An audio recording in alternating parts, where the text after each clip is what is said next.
सभी परम श्रद्धेय संत चरणों में मेरा विनम्र वंदन है और इस महासभा में उपस्थित सभी महानुभाव नागरिक सज्जन माता भगिनियों के चरणों में भी वंदन है। संत उदार हृदय भी होते हैं और सरल भी होते हैं, इसलिए दो बातें जो मेरा अधिकार बिल्कुल नहीं है वो मेरे सर पर उन्होंने डाल दी है। एक तो मुझे यहाँ अध्यक्ष कहा गया, संतों की सभा में अध्यक्ष बनने का मेरा बिल्कुल ही अधिकार है और वो मुझे भी अनंत श्री विभूषित कहते हैं वो मैं नहीं हूं, क्योंकि उन्होंने मुझे अपने आप को क्या बिठाया, अपनी पंक्ति में बिठाया, वो मुझे भी वही उपाधि लगा रहे हैं, लेकिन वो अनंत श्री का विभूषण सतत केवल संतों को रहता है। मैं स्वयं सेवक तो जरूर हूं, संत कहने की हिम्मत अपने आप को मैं नहीं करता, क्योंकि मैं जानता हूं ये अनंत श्री विभूषित होगा, इसका एक लक्षण ये है कि संत निरंतर उसके संपर्क में रहते हैं, इसलिए उनके मन में अपना कुछ नहीं है। मेरे लिए ये चाहिए, मेरे लिए वो चाहिए, ये मेरा है वो पराया, ये सब उनके मन में नहीं रहता।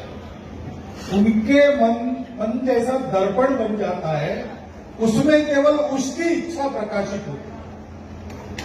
और इसलिए मेरा अनुभव ऐसा है कि संतों की मनोकामना पूरी होती है। कैसे होती है तो मैं नहीं जानता, असंभव लगने वाली बातें भी वो इच्छा करते हैं, यथावकाश पूरी होती। यथावकाश इसलिए पूरी होती है कि कोई भी इच्छा पूरी करने के लिए पुरुषार्थ करना पड़ता है, कर्म करना पड़ता है। प्रभु रामचंद्र श्री विष्णु के अवतार, उनको तो यहाँ मनुष्य जन्म में आना, वनवास का, पत्नी वियोग का कष्ट सहन करना, उसी पत्नी को दोबारा त्याग करना, अपने भाई को मृत्युदंड की शिक्षा देना और राज्य वगैरह सब छोड़कर प्रजाजनों सहित सरयू प्रवेश करना, ये सब कष्ट सहन करने की कोई आवश्यकता नहीं थी। पृथ्वी का भार उतारना होता तो वही अपने शेष शैया से थोड़ी सी ध्रुपदी टेढ़ी कर देते तो संपूर्ण राक्षस कुल वैसे ही बदपसात हो जाता जैसे लंका में युद्ध के बाद हो गया। ये कोई उनके लिए कठिन बात नहीं थी, परंतु ये उन्होंने ही बनाई धरती का नियम है कि यहाँ इच्छा और उसकी पूर्ति, इसके बीच में पुरुषार्थ करना पड़ता है, कर्म करना पड़ता है। और इसलिए जन्म लेकर उनको कर्म करना पड़ा। और मजे की बात यह है, हर बार उन्होंने जन्म लिया, हर किसी रूप में लिया, उनकी तो अपनी कोई कामना नहीं थी।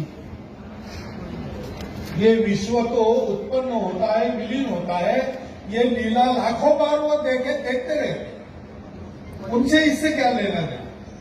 लेकिन इस विश्व में हम लोग हैं, हमारे दुखों कष्टों का भार उतरना चाहिए, ऐसा हम चाहते हैं, भगवान को बुलाते हैं,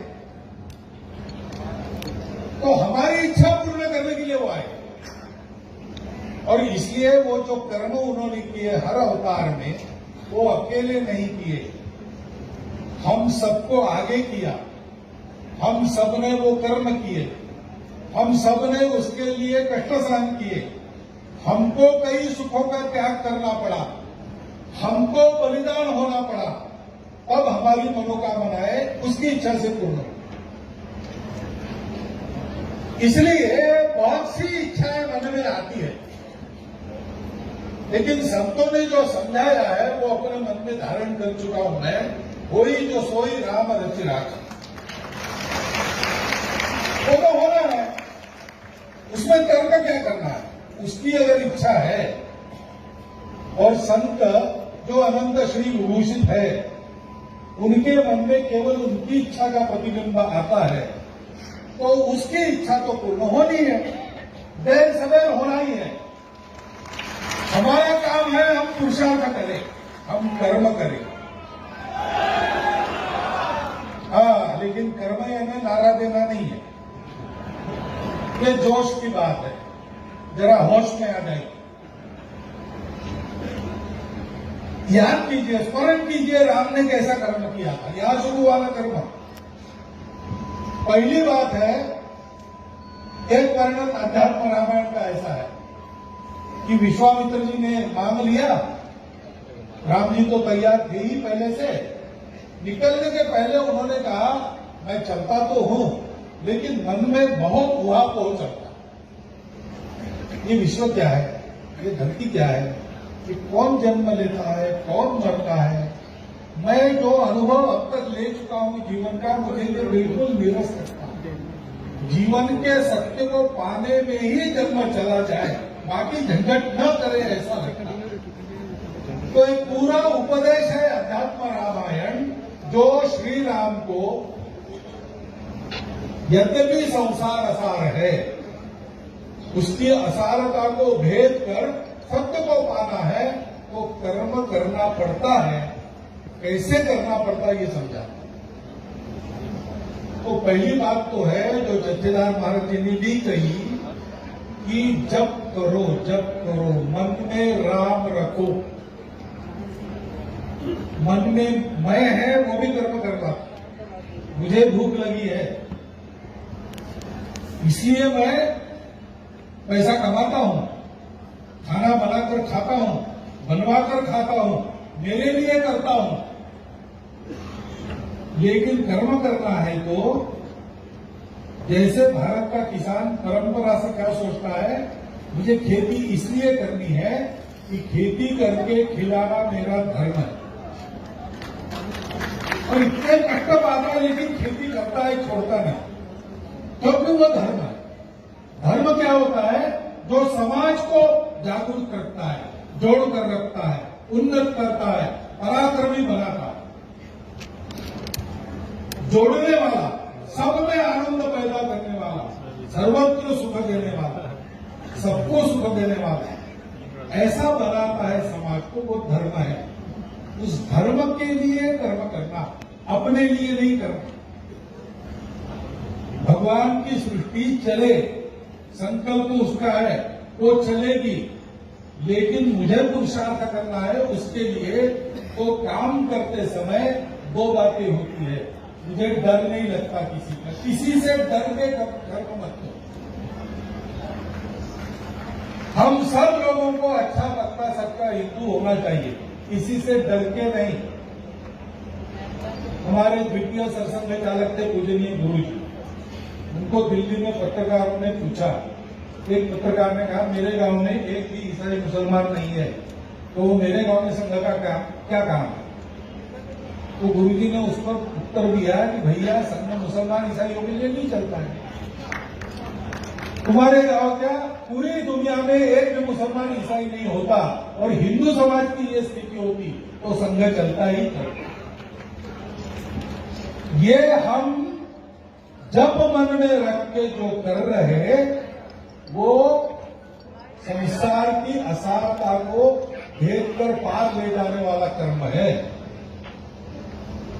जब मन में रखना तो ये एक बात होती है, ये मैं कर रहा हूं ये भावना नहीं रहती, ये मेरे लिए करना है ये स्वार्थ नहीं रहता, देश के लिए, समाज के लिए, धर्म के लिए, विश्व के कल्याण के लिए प्रामाणिकता से, निस्वार्थ बुद्धि से, तन मन धन पूर्वक प्रत्येक क्षण करना। वो करना है इसलिए अपने आप को ठीक रखना। आप सब घर बार त्याग कर हिमालय में चले जाओ, ऐसा नहीं कह रहा हूं। ये करना है इसलिए हमको भी उसके लिए सशक्त बनना पड़ेगा। तो शरीर को ठीक रखना क्योंकि उसका काम करना है, मन को स्वस्थ रखना, उदार रखना, निर्भय रखना, किसी के प्रति द्वेष मन में नहीं रहना, लेकिन किसी के प्रति जो भी कर्तव्य है उससे चूकना नहीं, ऐसा मन रखना। क्यों? उसका काम करना। बुद्धि को सीधा रखना, कोई बरगला ना सके, सरल है, निष्कपट है, लेकिन हमको कोई ठग नहीं सकता, ऐसा रखना। क्यों? उसका काम करना। इसके लिए मन की अयोध्या बनानी पड़ती। ये जो मैंने कहा उस समय, वो एकदम मन में है इसलिए नहीं कहा, ये बात है। और वो भी अयोध्या में जो बन रहा है वो इसलिए बन रहा है कि उसके पहले कितने ही लोगों ने अपनी मन की अयोध्या को सजाया, ले लिया है। कुछ लोग को बलिदान भी हो, कुछ लोग करते करते चले गए, इतने लोगों ने किया, उसका फल मिला। तो इसलिए वो मन में रखना। और दूसरी बात होती है, डर किसी का नहीं लगता, क्योंकि उसकी इच्छा है, वो होना ही है। और हमको पता है कि हम मरते नहीं, शरीर मरता है, बाद में फिर से आते हैं, पिछला कर्म पूरा करते हैं, इसलिए वो होना ही है। और होते तक हम करते ही रहे, डरने की कोई बात नहीं। फिर दूसरी बात है, श्री राम आए, निर्भयता पूर्वक उन्होंने ऐसा कर्म किया, और वो कर्म सबसे करवाया कैसे? ऑर्डर देके नहीं करवाया, उन्होंने सबको जोड़ा, किसी में परायापन नहीं देखा, किसी को नीच नहीं माना, सबको अपना माना, सबको गले लगा। उत्तर से दक्षिण भारत को जोड़ा, पंडित राममनोहर और लोहिया कहते हैं। उत्तर से दक्षिण भारत को जोड़ने वाले राम, पूरब से पश्चिम भारत को जोड़ने वाले कृष्ण, और सारे भारत में पवित्रता के रूप में मन में समाये हुए भारत की आत्मा बने शिव जी, तीनों को उल्लेख कर। श्री राम ने समाज को जोड़ा, समाज का आधा अंग महिलाएं, उनकी उपेक्षा नहीं की, उनको यथोचित स्थान दिया। सुदूर गिरी गंधर्वों में रहने वालों को जागरूक किया, उनको पुरुषार्थ के लिए प्रवृत्त किया। वो श्री राम अवतार थे इसलिए सक्रिय नहीं हुए, श्री राम अयोध्या के राजकुमार थे इसलिए सक्रिय नहीं हुए, श्री राम वाली को मारकर सुग्रीव के अग्रज बने थे इसलिए नहीं, वो इसलिए काम किया उन्होंने, इसलिए उन्होंने रावण जैसे से लोहा लिया कि श्री राम का प्रेम था, श्री राम की करुणा थी, श्री राम के मन से सबका मन जुड़ा, श्री राम ने सबके मन को अपने मन से जोड़ा। हम सबको भी ऐसे ही करना पड़ेगा। हमारे परिधि में जितने लोग आते हैं, अपने घर के लोग तो है ही, अपने रिश्तेदार तो है ही, लेकिन अपना घर चलाने वाले भी लोग हैं भैया। आपके घर के सामने का रास्ता साफ करने वाला कर्मचारी है, वो भी आपके जीवन को थोड़ा सा संवारता है। अगर आप अपने कपड़े लॉन्ड्री में देते हो तो वहां कपड़े धोने वाला भी आपके जीवन को बनाता है। और कपड़ा आपके पास इसलिए है, किसी किसान के खेत में कपास उगी और किसी मिल में उसका धागा निकला और कपड़ा बना, किसी टेलर ने उसको कुर्ता बनाया, पैजामा बनाया, किसी हाथ करगे पर उसकी धोती बनी। ये सब लोग अपने जीवन को बनाने वाले लोग हैं, ये सब लोग हमारे अपने लोग हैं। उनको अपनत्व का, सम्मान का, आदर का, प्रेम का व्यवहार मिलना चाहिए। ये दो काम हम करेंगे जो श्री राम ने किए, तो बाकी सारी विद्या श्री राम जी को शस्त्र शास्त्र संपन्न विश्वामित्र जी ने बनाया। श्री राम जी गए नहीं थे सीखने के लिए, विश्वामित्र चलकर गए अयोध्या, श्री राम जी को साथ लेकर आए, राम और लक्ष्मण को दीक्षा देकर बला अति विद्या दी, क्योंकि वो इस कार्य के लिए योग्य बन गए। अगर हम अपनी योग्यता को बनाते हैं तो जब जो करना है उसके लिए जो जो शक्ति चाहिए श्री राम की कृपा से अपने आप हम लोगों में अवतरित हो जाएगी।